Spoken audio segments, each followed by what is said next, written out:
అందరికీ నమస్కారం. సంస్కృతి సంపద యూట్యూబ్ ఛానల్ తరఫున అందరికీ స్వాగతం. శ్రీమద్ భగవద్గీత ఆధ్యాత్మిక రహస్యాలు అనే శీర్షికలో శ్రీ త్రినాథ్ గారు ధారావాహిక ప్రసంగం చేస్తున్నారు. వారి ధారావాహిక ప్రసంగంలో ఈరోజు 683వ ప్రసంగం చేస్తున్నారు. శ్రీ త్రినాథ్ గారికి స్వాగతం. నమస్కారం. ఓం శాంతి. శ్రీమద్ భగవద్గీత ఆధ్యాత్మిక రహస్యాలు ఈ యొక్క కార్యక్రమాన్ని వీక్షిస్తున్నటువంటి సోదరిమణులందరికీ కూడా హార్దిక స్వాగతం, సుస్వాగతం, నమస్సుమాంజలి. ముందుగా మనము ఆధ్యాత్మికము మరియు ధార్మికము ఈ అంశాన్ని మనం తీసుకుంటూ కొన్ని మంత్రాలను మనం చర్చిస్తూ వస్తున్నాము. గత ఎపిసోడ్లో ఒక అద్భుతమైనటువంటి మంత్రాన్ని మనం తీసుకున్నాము. ఆ యొక్క మంత్రములోని లోతైన తత్వాన్ని అర్థం చేసుకునే ప్రయత్నం మనం చేస్తున్నామండి. ఎందుకంటే అది ఒక అద్భుతమైన మంత్రము, చాలా పాపులర్ మంత్రము, అంటే చాలా అందరికీ తెలిసినటువంటి మంత్రము. ప్రతి ఒక్కరూ ఆ మంత్రం పట్ల విశ్వాసం ఉన్నటువంటి వాళ్ళు. అర్థమైందండి ఏమిటంటే ఆ మంత్రము గాయత్రి మంత్రము. అర్థమైందండి. ఈ యొక్క మంత్రాన్ని మనం ధార్మికంగా అర్థం చేసుకున్నాం. ధార్మికంగానే అర్థం చేసుకున్నామంటే దాంట్లో కేవలము ఆ మంత్రాన్ని మనము పారాయణం చేస్తూ ఉన్నాము.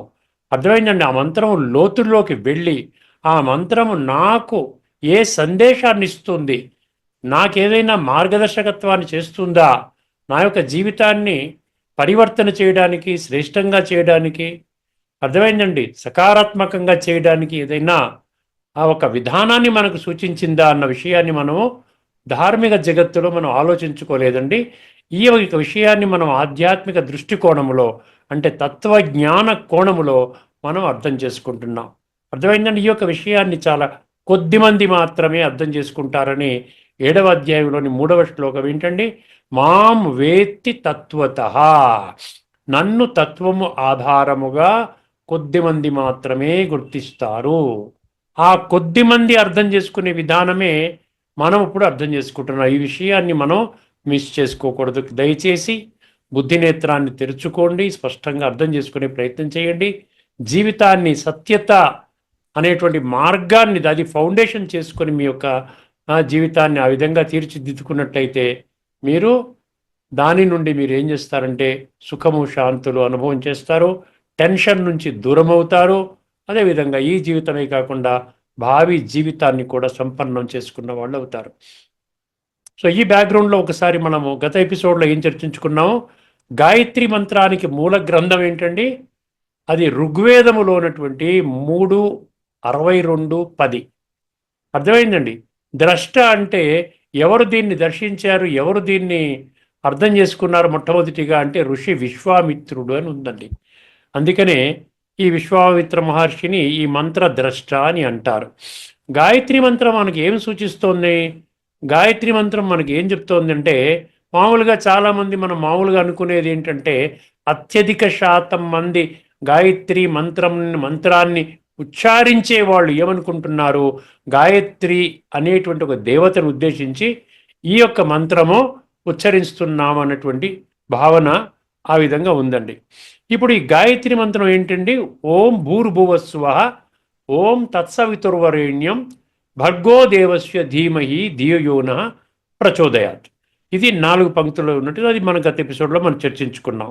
దీంట్లో ముఖ్యంగా మనం ఏం చర్చించుకున్నామంటే గాయత్రి మంత్రము అనే పేరు ఎందుకు వచ్చింది, అంటే మంత్రానికి గాయత్రి అనే పేరు ఎందుకు వచ్చింది, ఇది ముఖ్యమైన విషయం కింద మనము దీనికి 2 ప్రధాన కారణాలు ఉన్నాయి అన్న విషయం మనం చర్చించుకొని అందులో ఒక కారణం మనం తెలుసుకున్నాం. ఏమిటంటే ఒక కారణం ఏం తెలుసుకున్నాం, ఇది గాయత్రి ఛందస్సు అని తెలుసుకున్నాం. అర్థమైందండి. ఛందస్సు యొక్క పేరు గాయత్రి. అర్థమైందండి. వేదాలలో ప్రధానంగా 7 ఛందస్సుల్లో ఇది మొదటి ఛందస్సుగా మనం తెలుసుకున్నాం. అవన్నీ కూడా 7 ఛందస్సులు కూడా మనం అర్థం చేసుకునే ప్రయత్నం చేశాం. ఇప్పుడు మనం ఏం చేద్దామంటే ఈ 2వ కారణం ఏమిటి, ఇది ఇంకా ముఖ్యమైనటువంటి కారణము. ఈ 2వ కారణాన్ని కూడా మనం అర్థం చేసుకునే ప్రయత్నం చేద్దామండి. దయచేసి శ్రద్ధ వహించండి. సత్యాత ఆధారంగా ఒక నచికేతుడి లక్షణం అన్నమాట, నేను సత్యమే తీసుకుంటాను, అసత్యం వల్ల ఇప్పటి వరకు అసత్యంతో నడిచేను, నా జీవితాన్ని ఉన్నతంగా నేను చేసుకోలేకపోయాను. ఈ విషయాన్ని దృష్టిలో పెట్టుకుంటే మన యొక్క పరివర్తన మనలో రావడానికి అవకాశం ఉంటుంది. ఇప్పుడు ఈ రెండవది ఏంటంటే గాయత్రి అనే పదము దాని యొక్క నిరుక్తి అంటాడు. నిరుక్తి అంటే దాని యొక్క ఉద్భవనం అంటే ఏంటంటే ఆ పదం ఎక్కడి నుంచి వచ్చింది, ఆ పదం యొక్క ఆరిజిన్ ఏంటి, దాన్ని ఇంగ్లీష్లో ఎటైమాలజీ అంటారు. అర్థమైంది? ఆ పదము దాని యొక్క గూఢార్థంలోకి మూల స్వరూపంలోకి వెళుతున్నాం అనమాట. అది మనకి రెండవ కారణం కింద ఇది మనల్ని ఆధ్యాత్మికంగా రక్షించే మంత్రము అని ఇది భక్తుల యొక్క భావన అండి. ఆధ్యాత్మికంగా ఇది ఎవరైతే ఈ మంత్రాన్ని ఆ, ధ్యానం చేస్తారో లేక జపిస్తారో ఈ మంత్రం వాళ్ళని రక్షిస్తుంది.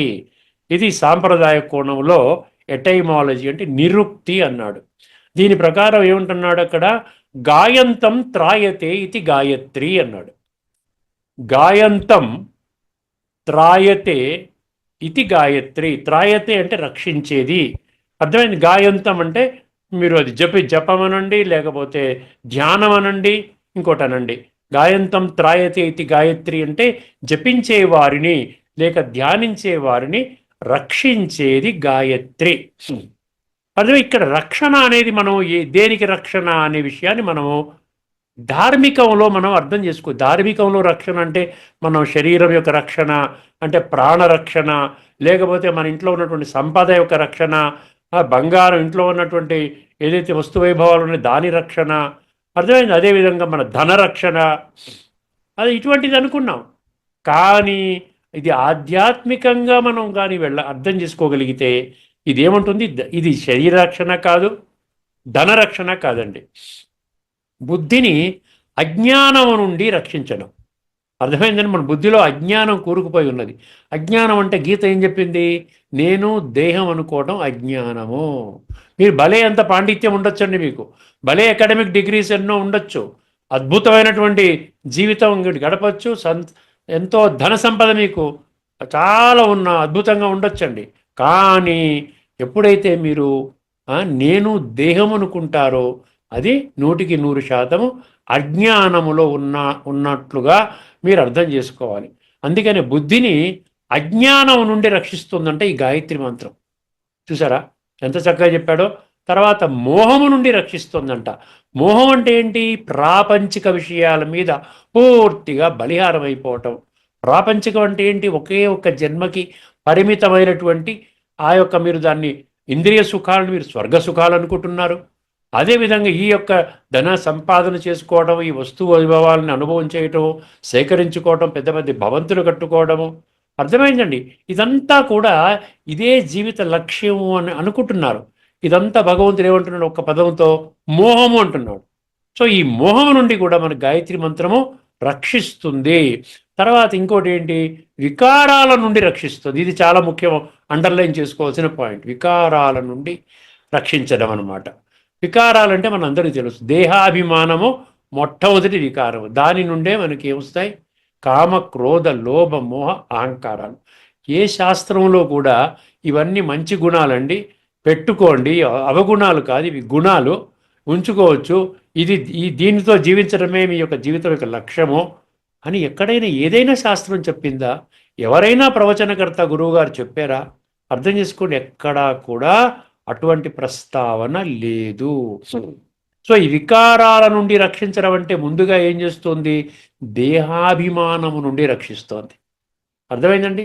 నేను దేహము కాదు, దేహాభిమానమే కరెక్ట్ అయితే ఆత్మాభిమానము అన్న పదం ఉండక్కర్లే, ఆత్మాభిమానం అన్న అంశము చర్చించుకోనక్కర్లా.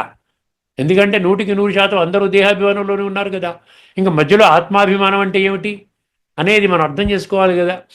అందుకనే ఈ దేహాభిమానం అనేది కేవలం ఒక జన్మకి మాత్రమే పరిమితమయ్యేటువంటి దేహము.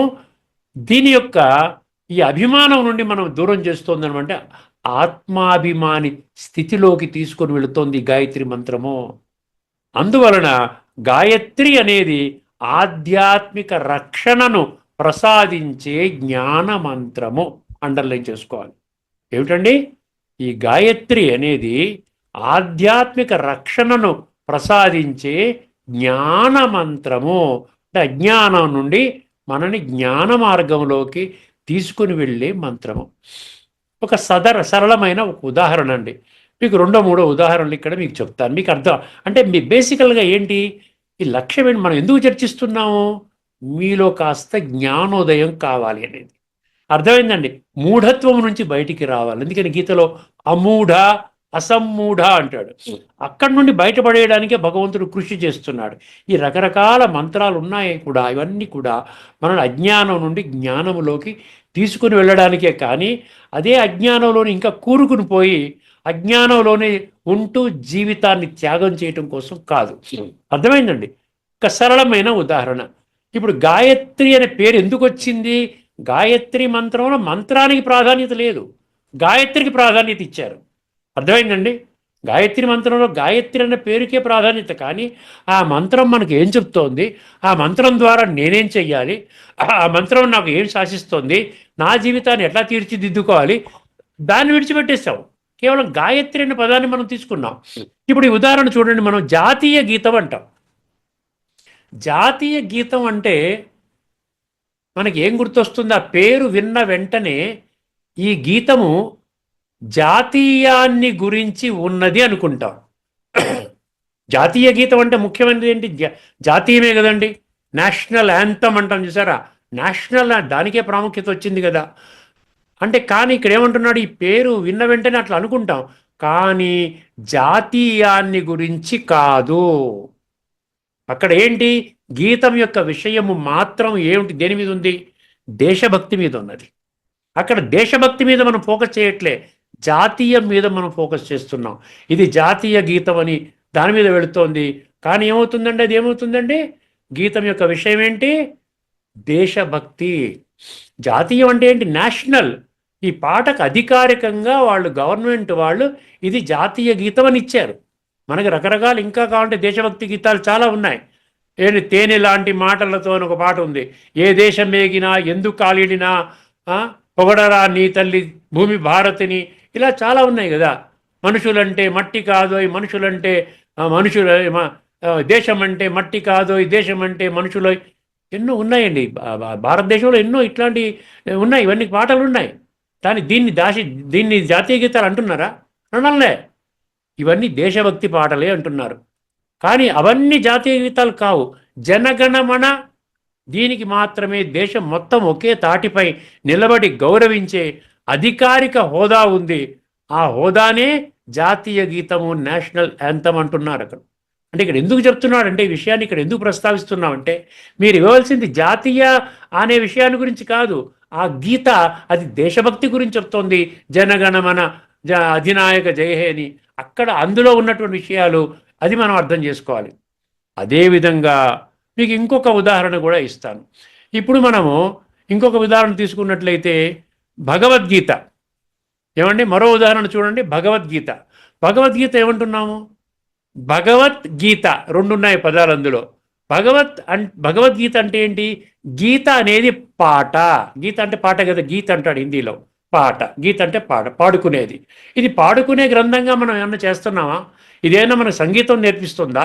ఇదేమన్నా రాగాలు నేర్పిస్తుందా? తాళం నేర్పిస్తుందా? ఎలా పాడాలని నేర్పిస్తోందా? కాదు కదా. భగవద్గీత అనేది గీత మీద ప్రాముఖ్యత కాదు అక్కడ. అర్థమైందండి? అది పాటను గురించిన పుస్తకము కాదు. మనం సంగీతము నేర్చుకునే పుస్తకాల్లో పాటలు ఎలా పాడాలి, రాగాలు ఏమిటి, తాళాలు ఏమిటి అనే విషయాలు ఉంటాయి. కానీ భగవద్గీత అలాంటి సంగీత శాస్త్ర పుస్తకము కాదు. కానీ భగవద్గీత అన్నప్పటికీ కూడా భగవద్గీతలోని శ్లోకాలన్నీ ఒక నిర్దిష్టమైన ఛందస్సులో ఉంటూ చక్కగా పాడుకోవడానికి వీలైన లయబద్ధమైన శైలిలో ఉంటాయి. అక్కడ ఛందస్సు అనగానే చూసారా, మనకి గాయత్రి అనేది మొదటి ఛందస్సు కింద చెప్పి ఏడు ఛందస్సులో, సప్త ఛందస్సులలో గాయత్రి మొదటిది. ఇక్కడ అనుష్టుప్ ఛందస్సులో ఉందంట భగవద్గీత. అనుష్టుప్ ఛందస్సులో ఉంటూ చక్కగా పాడుకోవడానికి. సరళంగా చెప్పాలంటే రూపం పరంగా అది ఒక పాట, గీత. కానీ కంటెంట్ మాత్రము సంపూర్ణ ఆధ్యాత్మిక జ్ఞానము మరియు విజ్ఞానము. అంటే ఏమిటి? ఆత్మతత్వము, పరమాత్మతత్వము, సృష్టి చక్ర జ్ఞానము, కర్మ సిద్ధాంతము, రాజయోగము, ఇవన్నీ ఉన్నాయి అక్కడ. చూసారా? దాని మీద ఫోకస్. అది కంటెంట్ ముఖ్యము. అక్కడ గీత అనేది మనం పెట్టుకొని పాట పాడుకోవటం, అది చేసుకుంటూ వెళ్ళిపోతున్నాం మనం పఠన పారాయణ శ్రవణ కింద. అందుకే అది కేవలం పాటల పుస్తకము కాదు, జీవితాన్ని మార్చే ఒక దివ్య గ్రంథము. అర్థమైందండి? అదే విధముగా గాయత్రి మంత్రం అనే పేరు మంత్రం యొక్క ఛందస్సును, మంత్రం యొక్క ఆధ్యాత్మిక ప్రభావాన్ని తెలియచేస్తుంది. కానీ మంత్రం యొక్క విషయం ఏమిటండి? గాయత్రి మంత్రం అనే పేరు ఛందస్సు గురించి చెప్పుకున్నాం. తర్వాత దాన్ని ఏ విధంగా మనల్ని రక్షిస్తోంది, త్రాయతే అన్నాం కదా. ఏమన్నామండి? గాయంతం త్రాయతే ఇది గాయత్రి, జపించే వారిని రక్షిస్తుంది, ఇలాగ మనం అనుకున్నాం. కానీ మంత్రం యొక్క ముఖ్యమైన విషయం ఏంటంటే పరమాత్మ తత్వము. ఇది చెప్పడం కోసం అన్నమాట. ఇంత చక్కగా ఇవన్నీ ఎక్స్ప్లెయిన్ చేయటం ఇది చెప్పడం కోసం అన్నమాట. అర్థమైందండి? గాయత్రి మంత్రం అంటే గాయత్రి ఛందస్సులో ఉన్న మంత్రము. అది గాయత్రి గురించి చెప్పిన మంత్రము అనే అర్థము కాదు. గాయత్రి అనే ఒక దేవి యొక్క చరిత్ర చెప్పే మంత్రము కాదు. ఇది అర్థం చేయించడానికి ఇది ముఖ్యంగా మీరు గమనించాలి. గాయత్రి మంత్రం యొక్క అసలు కేంద్ర బిందువు మంత్రములోని ప్రతి పదము పరమాత్మనే సూచిస్తుంది. అది ఎలాగో అర్థం చేసుకొని మనం ఈ విషయాన్ని ఫుల్ స్టాప్ పెడదామండి. ఒక్కసారి గుర్తుపెట్టుకోండి. ఏమన్నారు? ఓం భూర్భువస్వ, అది పక్కన పెట్టండి, అవన్నీ తర్వాత యాడ్ చేశారంట. తత్సవితుర్వరేణ్యం భర్గో దేవస్య ధీమహి ధియోనః ప్రచోదయాత్. తర్వాత ఓం భూర్భువస్వ అది కూడా తెలుసుకుందాం, తప్పులేదు. తత్ అంటే ఏంటి? ఆ పరమాత్మ తత్వం. ఓం తత్సదితి నిర్దేశో అని గీతలో 17వ అధ్యాయంలో ఉంటుందండి. ఓం తత్ సత్, నా యొక్క పేర్లు అన్నాడు భగవంతుడు. అంటే తత్ అంటే పరమాత్మకి సూచకము. సవితు అంటే సర్వ ప్రేరకుడు అని ఇచ్చాడు. అంటే మనకి మోటివేట్ చేస్తారంటే భగవంతుడు is the biggest motivational speaker అన్నమాట. మన జీవితాన్ని మార్చేస్తాడనమాట. ఈరోజున వర్తమానంలో సమాజంలో ఎంతోమంది మోటివేషనల్ స్పీకర్స్ వింటూ ఉంటాం. అర్థమైందండి? So God is the supreme motivational speaker. అందుకని ఏమన్నా సర్వ ప్రేరకుడు సవితు. వరేణ్యం అంటే శ్రేష్ఠుడు. అంటే భగవంతుడి కంటే శ్రేష్ఠుడు ఇంకొకరు లేరండి. భర్గ అంటే ఏంటి? భర్గో ధీమస్య ధీమహి, భర్గో దేవస్య ధీమహి అంటే ఏంటి? భర్గో అంటే ఏంటి? భర్గో అంటే భర్గ, అజ్ఞానాన్ని దహించే దివ్య జ్ఞాన తేజస్సు. మీ అంతటి మీరు చెక్ చేసుకోండి పదాలన్నీ కూడా. నేను సంపూర్ణంగా క్రాస్ చెక్ చేసుకుని మీ ముందుకు తీసుకొని వస్తున్నాను. అజ్ఞానాన్ని దహించే దివ్య జ్ఞాన తేజస్సు. అజ్ఞానం అంటే దేహభ్రాంతి. సో దేహాభిమానాన్ని పోగొట్టి ఆత్మాభిమాని స్థితిలోకి తీసుకుని వచ్చేటువంటి దివ్య మంత్రం అన్నమాట. దేవస్య, దివ్య స్వరూపుడైన పరమాత్మ. ధీమహి అంటే మేము ధ్యానిస్తున్నాము. పఠన పారాయణ శ్రవణ కాదు, మేము ధ్యానిస్తున్నాము. ధియోనః ప్రచోదయాత్ అంటే ఏమిటి? మా బుద్ధులను సత్య మార్గములో ప్రేరేపించుగాక. మా బుద్ధులను అంటే ప్లూరల్, మా బుద్ధిని ఉన్నతమైన మార్గంలో, శ్రేష్టమైన మార్గంలో, ధర్మ మార్గంలో, మంచి మార్గంలో నడిపించుగాక హే భగవంతుడా అని ప్రార్థన అన్నమాట. ఈ పదాలలో ఎక్కడైనా గాయత్రి అన్న పదం లేదు. అందువలన మంత్రం యొక్క లక్ష్యము పరమాత్మ, పేరు మాత్రము గాయత్రి. ఆధ్యాత్మిక దృష్టికోణములో ఈ సత్యము మరింత స్పష్టంగా అర్థమవుతుంది. ఆ దృష్టికోణం మనం ఏం చేద్దామంటే తదుపరి ఎపిసోడ్లో మనం చెప్పుకుందాం. ఇప్పుడు కొన్ని విషయాలు మనం తెలుసుకున్నాం గాయత్రి మంత్రం గురించి. ఇక్కడికి ఫుల్ స్టాప్ పెట్టి తదుపరి ఎపిసోడ్లో ఈ గాయత్రి మంత్రం యొక్క చర్చ మళ్ళీ కొనసాగించుకుందామండి. ఓకేనండి? ఇప్పుడు మన మెయిన్ టాపిక్ వచ్చేద్దాము. మన మెయిన్ టాపిక్ ఏం చెప్తోంది ఒక్కసారి మనం అర్థం చేసుకున్నట్లయితే, మెయిన్ టాపిక్ 18వ అధ్యాయంలోని 68, 69 ఈ యొక్క శ్లోకాల మీద మన చర్చ గత 4-5 ఎపిసోడ్స్ నుంచి కొనసాగిస్తూ ఉన్నట్టు అర్థమైందండి. 676వ ఎపిసోడ్ నుంచి మనం కొనసాగిస్తున్నాం. ఇందులో ఈ ఎపిసోడ్లో మనం తెలుసుకోవాల్సింది ఏంటంటే ఉపనిషత్ మంత్రాలు తెలుసుకుందామండి. డైరెక్ట్గా అందులోకి వెళ్ళిపోదాం. ఉపనిషత్ మంత్రాలు మనం తెలుసుకునే ప్రయత్నం చేద్దాం. ఎందుకంటే ఇప్పటి వరకు ఈ యొక్క శ్లోకాలు ఏవైతే చెప్తున్నాయో, ఇదం పరమం గుహ్యం మద్భక్తేష్వ విదాస్యతి భక్తిం మయి పరాం కృత్వా మామే వైష్యత్య సంశయం నచ తస్మాత్ మనుష్యేషు కశ్చిన్మే ప్రియకృత్తమః భవితా నచమే తస్మాత్ అన్యః ప్రియతరో భువి. అంటే ఈ భూమండలం మీద ఇప్పుడు కానీ భవిష్యత్తులో కానీ, అర్థమైందండి, ఇప్పుడు కానీ భవిష్యత్తులో కానీ ఈ అజ్ఞానములో ఉన్నటువంటి భక్తులకి ఎవరైతే జ్ఞానాన్ని అర్థం చేసుకున్నారో, సంపూర్ణ జ్ఞానాన్ని వాళ్ళ జీవితంలో అనుభవం చేసుకుని సంపూర్ణ జ్ఞానిగా పరివర్తన చెంది తర్వాత నా అజ్ఞానంలో ఉన్నటువంటి యోగ్యులైన భక్తులకు ఎవరైతే చేరవేస్తారో అతడు నాకు అత్యంత ప్రియుడు. అటువంటి ప్రియుడు ఈ జన్మలో ఇప్పుడు కానీ భవిష్యత్తులో కానీ అతని కంటే మించిన ప్రియుడు ఇంకా ఎవరు ఉండబోడు. ఇది ఈ 1868 69లో ఉన్నటువంటి విషయం. ఇప్పుడు మనము ఉపనిషత్తు మంత్రాలు సమర్థించే మంత్రాల్లో కఠోపనిషత్తు 1-2-7 అర్థమైందండి. 1-2-7 కఠోపనిషత్తు ఇప్పటికే మనం చర్చించుకున్నాము ఈ మంత్రాన్ని. ఒక్కసారి ఇది ఏ విధంగా 1868 69 శ్లోకాలని సమర్థిస్తోందో ఒక్కసారి గమనిద్దామండి. కఠోపనిషత్తు ఒక్కసారి మంత్రాన్ని జాగ్రత్తగా వినండి. శ్రవణాయాపి బహూభిర్యో న లభ్య శృణ్వంతోపి బహవోయం న విద్యు ఆశ్చర్యో వక్త కుశలో అస్య లబ్ధ ఆశ్చర్యో జ్ఞాత కుశలానుశిష్ట. ఇది జాగ్రత్తగా బాగానే పలికాను అనుకుంటున్నాను.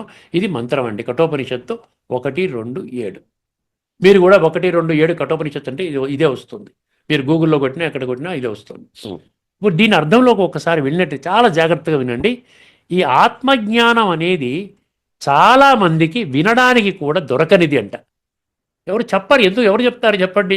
ఎక్కడో కొద్దిమంది తత్వాన్ని అర్థం చేసుకున్నటువంటి ఈ జ్ఞానులు ఇప్పుడు 150 దేశాల్లో ఆ విధంగా ఉంటూ అందరికీ మేము చెప్తున్నాం. ఎవరు చెప్పరు. భౌతికంలో నేను దేహం అనుకునే వాళ్ళు ఎలా చెప్తారు?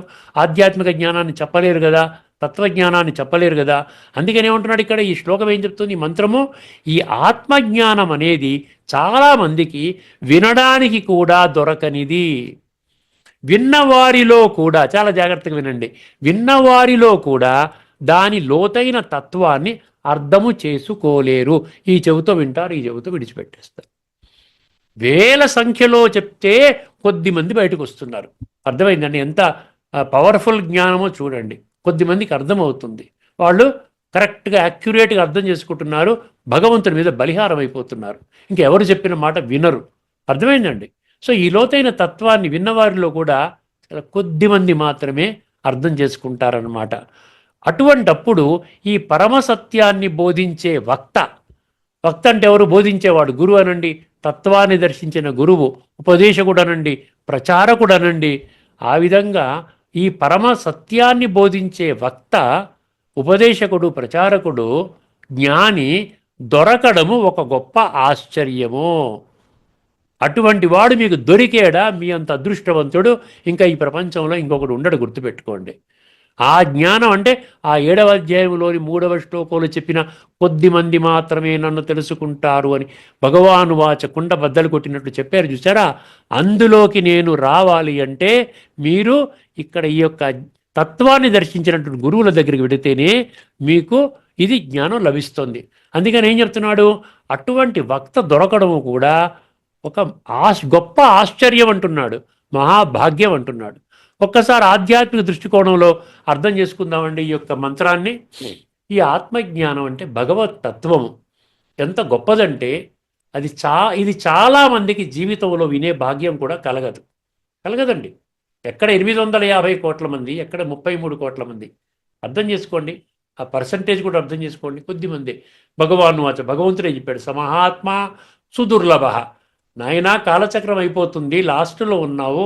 కాలచక్రం యొక్క జ్ఞానం సంపూర్ణంగా నా దగ్గర ఉన్నది. నా దగ్గర ఉన్నవాడిని, అన్నీ తెలిసినవాడిని నేను చెప్తుంటే నన్ను నమ్మటం లేదు. మామూలుగా దేహదారులు చెప్పిన మాటలను నమ్ముకుంటూ నీవు ఉన్న మార్గాన్ని గొప్ప మార్గం అనుకుంటూ భావిస్తున్నావు. నాయనా కాస్త బుద్ధినేత్రాన్ని తెలుసుకో నాయనా. ఆ బుద్ధినేత్రాన్ని కూడా నేనే ఇచ్చాను నీకు. 84 లక్షల జీవరాశుల్లో నీకు ఇచ్చాను. నన్ను తెలుసుకోవడానికి నువ్వు ఆ బుద్ధినేత్రాన్ని మూసేసుకుంటున్నావు.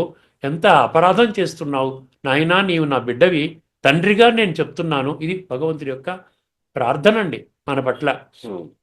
ఈ ఆత్మజ్ఞానం, భగవతత్వం ఎంత గొప్పదంటే ఇది చాలామందికి జీవితంలో వినే భాగ్యం కూడా కలగదు. ఒకవేళ విన్నా కూడా సరి అయిన అవగాహన లేక చాలామంది దీనిని గ్రహించలేరు. ఎంత అద్భుతంగా ఉంచారు కఠోపనిషత్తులో ఆ సీక్రెట్. కాబట్టి ఈ పరమసత్యాన్ని అనుభవపూర్వకంగా బోధించగలిగే తత్వదర్శి అయిన గురువు దొరకడము ఒక ఆశ్చర్యము. ఆ బోధను శ్రద్ధగా స్వీకరించి సాధించగలిగే శిష్యుడు దొరకడము మరింత ఆశ్చర్యము. చూసారా, ఎన్నో కార్యక్రమాలు చేస్తుంటే ఒకరో ఇద్దరు అలా వస్తూ ఉంటారనమాట. అది అర్థం చేసుకుని ఇది కరెక్ట్ జ్ఞానం అండి, ఈ జ్ఞానం ఇప్పుడు నేను తెలుసుకున్నాను, ఇంకా దీన్ని విడిచిపెట్టకూడదు అనుకుని వస్తారు. అర్థమైందండి. సో ఆ విధంగా గురువు దొరకడము ఆశ్చర్యమే, బోధన శ్రద్ధగా స్వీకరించి సాధించగలిగే శిష్యుడు దొరకడం మరింత ఆశ్చర్యము. సమర్థుడైన గురువు ద్వారా ఉపదేశము పొంది ఆ పరమాత్మను సాక్షాత్కరించుకునే జ్ఞాని లోకములో అత్యంత అరుదు, ఆశ్చర్యకరుడు. సమర్థుడైన గురువు ద్వారా ఉపదేశం పొంది ఆ పరమాత్మను సాక్షాత్కరించుకోవడం అంటే అనుభూతిలోకి తీసుకుని రావడం అంటే ఆత్మానుభూతి, పరమాత్మానుభూతి రాజయోగం ద్వారా సంబంధాన్ని జోడించుకునేటువంటి విధానం. అర్థమైంది. సాక్షాత్కరించుకునే జ్ఞాని లోకములో అత్యంత అరుదు, ఆశ్చర్యకరుడు. ఇప్పుడు చూడండి, ఒక 20 లక్షల మంది ఉన్నాం. ఎన్నో సంవత్సరాల నుంచి జ్ఞానం చెప్పుకుంటూ వెళితే ఒక 20 లక్షల మంది తత్వాన్ని అర్థం చేసుకుని ఆ విధంగా ప్రయాణం చేస్తూ ఉన్నారు. ఇప్పుడు 18 అధ్యాయంలోని 68, 69తో ఈ సంబంధాన్ని ఎట్లా ఉంటుంది, ఈ యొక్క మంత్రము దీనితో ఏ విధంగా సంబంధం ఉంటుంది అనేది, ఆ కనెక్షన్ ఏమిటో ఒక్కసారి అర్థం చేసుకుందాం. గీతలో భగవంతుడు చెప్పినట్లు ఇంతటి అరుదైన దుర్లభమైన బ్రహ్మ విద్యను అంటే పరమ గుహ్యం అన్నాడు. అందుకనే ఇమం పరమం గుహ్యం, ఇదం పరమం గుహ్యం. పరమం గుహ్యం అంటే సుప్రీం సీక్రెట్ అంటున్నాడు. పరమం అంటే ఏంటి? సుప్రీం కదా. మన ఆత్మ కూడా మరి పరమాత్మ అంటే సుప్రీం సోల్, సుప్రీం. అర్థమైందండి. లోకానికి పంచే భక్తుడు, గురువు సమాజానికి ఒక మహానిధి లాంటి వాడు. ఇప్పుడు 20 లక్షల మంది సమాజానికి నిధి లాంటి వాళ్ళం అనమాట. అంతటి ఆశ్చర్యకరమైన శ్రేష్టమైన పనిని భగవద్భావముతో చేస్తాడు కాబట్టే అతను భగవంతుడికి ప్రియకృత్తమ, అందరికంటే అత్యంత ప్రియమైన వాడు అయ్యాడు. ఇదే కఠోపనిషత్ మంత్రం యొక్క సారాంశాన్ని పరమాత్మ భగవద్గీతలోని 2వ అధ్యాయంలోని 29లో ఉందండి. ఆశ్చర్యవత్ పశ్యతి కశ్చిదేనం ఆశ్చర్యవత్ వదతి తథైవ చాన్యః ఆశ్చర్యవచ్చైనః అన్యః శృణోతి శ్రుత్వాప్యేనం వేదన చైవ కశ్చిత్. వింటాడు, విన్నవాడు కూడా తెలుసుకోలేడు. ఇదే అర్థం వచ్చేది 2వ అధ్యాయంలో 29వ శ్లోకంలో చాలా పునరుద్ఘాటించారనమాట. ఒక్కసారి సారములోకి వెళదామండి. ఎసెన్స్ ఏం చెప్తోంది? నిజమైన గురువు అరుదు, నిజమైన శిష్యుడు కూడా అరుదే. పరమాత్మ తత్వాన్ని స్వయముగా అనుభవించి అర్హులైన వారికి యథార్థంగా బోధించేవాడే ఆశ్చర్యో వక్త అనుంది ఈ మంత్రములో. ఆశ్చర్యో వక్త అంటే వాడనమాట. అలాంటి గురువునే భగవంతుడు గీతలోని 18, 68, 69లో తనకు అత్యంత ప్రియుడుగా కీర్తించాడు. ఇదే ఈ 2 శాస్త్రాల ఏకస్వర బోధ. 2 శాస్త్రం అంటే గీతలోని 18, 68, 69 ఏం చెప్తుంది? చాలా ప్రియుడు, అటువంటి వాడు నాకు చాలా ప్రియుడు. ఈ జన్మ కాకుండా ఇప్పుడే వర్తమానం కాకుండా భవిష్యత్తులో కూడా అంతకంటే గొప్ప ప్రియుడైన వాడు ఇంకొకడు ఉండడు అని గీత చెప్తుంటే కఠోపనిషత్తు చెప్తుంది ఆ విధంగా చెప్పేవాడు అరుదు, ఆ విధంగా పొందేవాడు కూడా అరుదు అని చెప్తుందండి. ఇక్కడితో మనం ఈ చర్చను ముగించుకుందామండి. తదుపరి ఎపిసోడ్లో మరొక అద్భుతమైనటువంటి ఈ ఉపనిషత్ మంత్రాన్ని మనం అందులో లోతైన విషయాన్ని, తత్వాన్ని చర్చించుకుందాం. అదేవిధంగా గాయత్రి మంత్రము గురించి కూడా తదుపరి విషయాలు కూడా మనం చర్చించుకోబోతున్నామండి. అంతవరకు సెలవు. అందరికీ నమస్కారము. లోకా సమస్త సుఖినో భవంతు. ఓం శాంతి. శ్రీమద్ భగవద్గీత ఆధ్యాత్మిక రహస్యాలని శీర్షికలో ధారావాహిక ప్రసంగం చేసిన శ్రీ త్రినాథ్ గారికి ధన్యవాదాలు. నమస్కారం అండి.